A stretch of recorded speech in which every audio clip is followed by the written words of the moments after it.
Bonjour, bonsoir à tous, j'aimerais ouvrir une parenthèse. Les films de super-héros, c'est cool, c'est de l'action, c'est de l'humour, c'est des valeurs, c'est la belle beauté. À la fois on sait à quoi s'attendre et à la fois il y a encore tellement de choses à raconter et de façons de les raconter. D'ailleurs, parlant de ça, voilà 20 personnages de comics dont j'attends encore une bonne adaptation au cinéma. Squirrel Girl. Squirrel Girl ne serait pas évidente à adapter parce que c'est un personnage un peu parodique. Doreen Green a des pouvoirs d'écureuil, elle est intelligente, elle a une grosse queue touffue, parle aux écureuils, elle a des super sens et elle a vaincu certains des plus gros méchants de l'univers Marvel. Fin Fang Foom, Doctor Doom, Galactus et même Thanos ont été vaincus par Squirrel Girl. Alors du coup c'est un peu délicat de l'introduire au MCU, mais dans l'univers Netflix pourquoi pas, d'autant qu'elle a été un temps la nounou du gosse de Luke Cage et Jessica Jones. Un jour, Robert Reynolds se rappelle qu'il a été Sentry, l'un des êtres les plus puissants de l'écurie Marvel. Il se rappelle de son identité juste à temps alors que sa némésis, The Void, s'attaque à l'Europe, jusqu'à ce qu'il se rende compte que c'est lui, The Void. Pour se vaincre lui-même, il éradique donc son souvenir de la mémoire de tous les habitants de la planète, lui inclus, et il comprend que c'est pour ça qu'il ne se rappelait plus qu'il avait été Sentry. Ça ne peut faire qu'un bon film. Killer Croc, parce que merde, voilà, Killer Croc est cool, le DCEU l'a tué. Harley Quinn, bah pareil, Harley Quinn est un personnage très délicat à traiter, mais le DCEU s'est senti plus pressé d'en faire une catchphrase vivante qu'un vrai personnage. Vous noterez que Suicide Squad a enterré l'idée d'avoir dans le DCEU un bon Killer Croc, une bonne Harley Quinn et un bon Joker.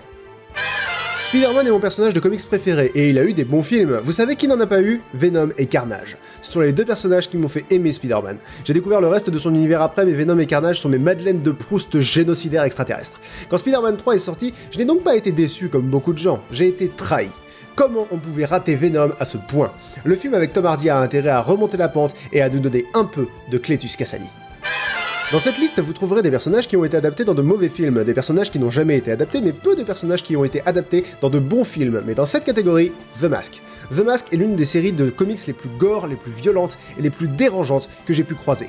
La version avec Jim Carrey est excellente quand t'as pas la référence, et X-Men Origins Wolverine quand tu l'as.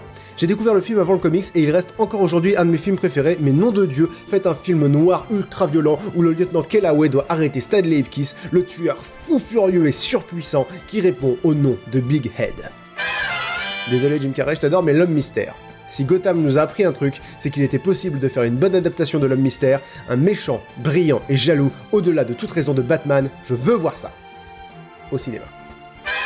Vous vous souvenez que plus tôt je pestais que le DCEU nous avait privé d'un bon Killer Croc, d'un bon Joker et d'une bonne Harley Quinn? Bah, Batman v Superman a enterré l'idée d'avoir un bon Lex Luthor et un bon Doomsday. Je sais pas ce qu'ils ont, ils aiment pas les méchants. Mais j'ai trouvé Lex Luthor chouette dans les premiers Superman et surtout dans Superman Returns, donc la version détestable de Jesse Eisenberg m'a pas tant défrisé, non. Ce qui m'a défrisé, c'est que Doomsday est censé être le fruit de la sélection génétique parmi des centaines de milliers de bébés kryptoniens lâchés dans la nature par un savant fou visant à créer l'être le plus adaptable au monde, un être immortel capable de revenir à la vie chaque fois qu'il est tué et d'être immunisé à ce qu'il a tué jusque-là. Est-ce qu'on en est loin dans Batman v Superman? Oui. On en est très loin. J'ai longtemps hésité, mais je vais mettre les deux là, en fait les 8, les 4 Fantastiques et les Tortues Ninja. Ce sont deux équipes de 4 membres, formant plus une famille qu'une équipe de super-héros, qui ont comme point commun d'être trop hautes en couleur, trop bizarres dès le départ pour donner de vrais films de super-héros, mais un film conscient de lui-même, ou même une parodie de film de super-héros avec l'une des deux équipes, pourrait donner un excellent résultat. D'autant que les Tortues Ninja sont déjà une parodie de super-héros à la base. Comme Venom, un projet est en préparation, Shazam. La force de Shazam, c'est pas tant son histoire qui est chouette, mais sans plus que le personnage en lui-même. C'est un enfant qui acquiert la puissance de dieu de la mythologie antique en prononçant Shazam. Alors il se transforme en espèce de Superman, là encore en termes de pouvoir pur les deux se valent, sauf qu'à l'intérieur ça reste un gamin. Ça pourrait donner un film très drôle et donner enfin un peu de crédibilité à l'aspect comique des films d'ici. Hulk rouge, surnommé Rulk pour Red Hulk, comme c'est astucieux. Le truc bien avec Hulk, c'est quand il affronte des trucs aussi gros que lui. Dans le premier film, ça a été raté. Dans le deuxième, l'affrontement avec l'Abomination est brouillon. Mais dans Avengers, voilà. Ça, c'était cool. Donc pourquoi pas un film avec le Hulk rouge, l'alter ego surpuissant mais en plus brûlant de Thaddeus Thunderbolt Ross, le père de la chérie de Bruce Banner, qui déteste deux choses dans la vie, Bruce Banner et Hulk. Avec le retour un peu surprise de Thaddeus Ross, dans Civil War, ce serait chouette de voir débarquer un film centré sur l'affrontement entre les deux monstres. Je vais pas faire l'unanimité avec celui-ci, mais je trouve que Gueule d'Argile est un méchant sous-exploité. Par exemple, dans Arkham City, il est très bien utilisé, et amène à la fois des éléments de mystère et d'horreur, car il peut se changer en n'importe qui, et est monstrueux sous sa véritable forme. Les films de super-héros permettent de se balader d'un style à l'autre, alors est-ce qu'on peut pas imaginer un film un tiers super-héros, un tiers film noir et un tiers film d'horreur avec Gueule d'Argile? Moi, je dis qu'on peut. Parmi les gros méchants de l'univers Marvel, on a Galactus, dont franchement je me fous un peu, on a Magneto, superbement interprété par Ian McKellen au cinéma, et puis on a Doctor Doom. Ils ont raté 3 fois Doctor Doom. Alors dans le dernier, je vais pas évoquer le look, je le trouvais franchement très cool. C'est tout le reste qui chie.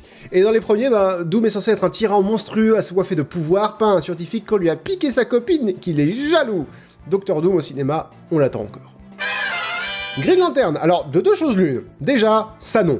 Et ensuite, vous savez comment Marvel a construit son univers ? Film héros 1, film héros 2, film héros 3, film héros 4, film équipe 2, film affrontement. DC de son côté, film héros 1, affrontement, film héros 2, film équipe, bordel de merde, y'a rien qui va. Tout ça pour dire que le film Green Lantern sortira après Justice League et après Justice League 2. Green Lantern est mon 3e personnage DC préféré, et savoir que la Ligue de Justice se fera sans lui me rend très triste. Mais il vaut sans doute mieux un bon film trop tard qu'un étron trop tôt. Et trop tôt, c'est difficile. Certains héros sont un peu atypiques, comme Swamp Thing. Ils ont essayé d'en faire des films, mais bon c'est raté. Les comics Swamp Thing offrent des luttes à 2 échelles. Psychologique, entre le personnage d'Alec Holland, qui est un ancien scientifique devenu la conscience humaine de Swamp Thing, et surtout élémentaire, dans le combat sans merci et éternel entre la sève, dont Swamp Thing est le gardien, le sang et la nécrose. Et au niveau visuel, voyez Sin City rencontre Cronenberg. Hyper stylisé, mais dans l'horreur organique. Ça pourrait être énorme et surtout moins convenu que les films de super-héros actuels. Même commentaire et pour les mêmes raisons avec Spawn. Sauf qu'en plus, Spawn a déjà eu son film de merde et qu'il est temps de redorer le blason de l'un des héros les plus cool d'Image, la maison d'édition qui est également à l'origine de The Darkness et de Walking Dead. Spawn a le potentiel d'être un énorme super-héros tout là-haut avec Batman et les X-Men. J'espère très fort que le film de 1996 n'a pas ruiné tout espoir de voir un jour un reboot de Spawn, accordé au bon réalisateur, ça ne peut qu'être excellent. Je pense que le DCEU a laissé passer une occasion en or de donner aux fans la première version cinéma de Bizarro.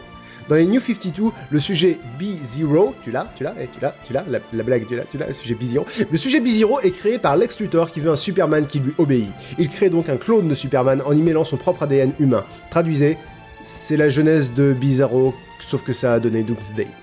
2 mauvaises décisions pour près d'une, alors que Bizarro aurait été un boss de fin très intéressant pour la Ligue de Justice naissante. Batman aurait pu mettre à profit ses découvertes sur Superman, en concluant que les points faibles du Kryptonien sont les points forts de Bizarro, et donc inversement, enfin bref. Moon Knight est un héros méconnu de l'univers Marvel, et souvent moqué comme étant le Batman de Marvel. Mais c'est aussi ce qu'on dit de la Panthère Noire, de Daredevil et puis même d'Iron Man, sauf que Mark Spector, l'alter ego de Moon Knight, est convaincu d'être l'avatar du dieu égyptien de la lune, Khonsu sur Terre. Autant dire que lui a vraiment viré cinglé. Je reconnais que son histoire se prête plus à une série qu'au cinéma, mais quand même, Moon Knight est cool, et il mérite son adaptation. DC a mis un sérieux taquet à Marvel en présentant le premier film de super-héroïne qu'on peut au moins qualifier de sérieux. Je rappelle que le 2e meilleur film de super-héroïne est Elektra. Bon. Vous savez comment Marvel pourrait rétorquer ? Miss Hulk. Jennifer Walters est la cousine de Bruce Banner, et un jour elle se fait tirer dessus, on lui transfuse le sang du cousin, et elle récupère ses pouvoirs, tout en gardant le contrôle de sa personne. Et niveau girl power, elle se place là. Deadpool. Désolé, le film qu'on a eu n'a comme seul mérite d'avoir été une meilleure représentation de Deadpool que celle de X-Men Origins Wolverine. Deadpool n'est pas un bouffon gore qui brise le 4ème mur, il a un peu plus de profondeur. Genre, vous savez qui c'est son amoureuse ? La mort. Ah bah oui, ça dans le film, ils l'ont zappé. Mais ils peuvent pas tout raconter. Ah bah oui, ça entre les blagues de cul et de paix, il y avait plus beaucoup de temps pour développer quoi que ce soit, donc ça sera héros, sauf amoureuse, de méchant, avec sidekick drôle. Deadpool mérite mieux. La Ligue des Gentlemen Extraordinaires, c'est un peu les Avengers de la littérature, ou la Justice League, puisque c'est adapté d'un comics DC, c'est criminel d'avoir raté ça. Dans le sabre. Deadpool a eu droit à son film d'excuses après avoir été massacré dans X-Men Origins Wolverine, j'attends encore celui de Dents de Sabre, si Marvel songe à rebooter Wolverine. Et Marvel songe à rebooter Wolverine, hein, sérieusement évidemment, donc j'espère qu'on aura un Dents de Sabre qui pèse en face. Batwoman, une riche héritière est rejetée de l'armée à cause de son orientation sexuelle, mais inspirée par Batman, elle décide de combattre le crime en adoptant l'identité de Batwoman. Batman, rousse, lesbienne, comment c'est pas encore adapté ? Sinister, Le Fléau et Apocalypse. Je n'ai adoré aucun film X-Men. Aucun. Alors que je me rappelle que la série animée était une de mes séries préférées. Pourquoi ? Les méchants. Alors autant Magneto et Mystique ont eu le droit au traitement de luxe, autant Sinister n'a jamais pointé le bout de son nez savant fou, et quand le Fléau et Apocalypse sont apparus, c'était catastrophique. Ce qui fait un bon héros, ce sont les bons ennemis. C'est vrai en tout cas pour mon héros préféré, Spider-Man. Venom et Carnage manquent, mais on a eu un bouffon vert, un bon octopus, un bon lézard, un électro, disons bien.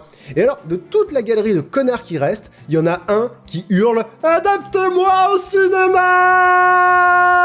C'est Mysterio. Le truc de Mysterio, c'est la magie. Pas la magie Harry Potter, hein, la magie prestidigitation.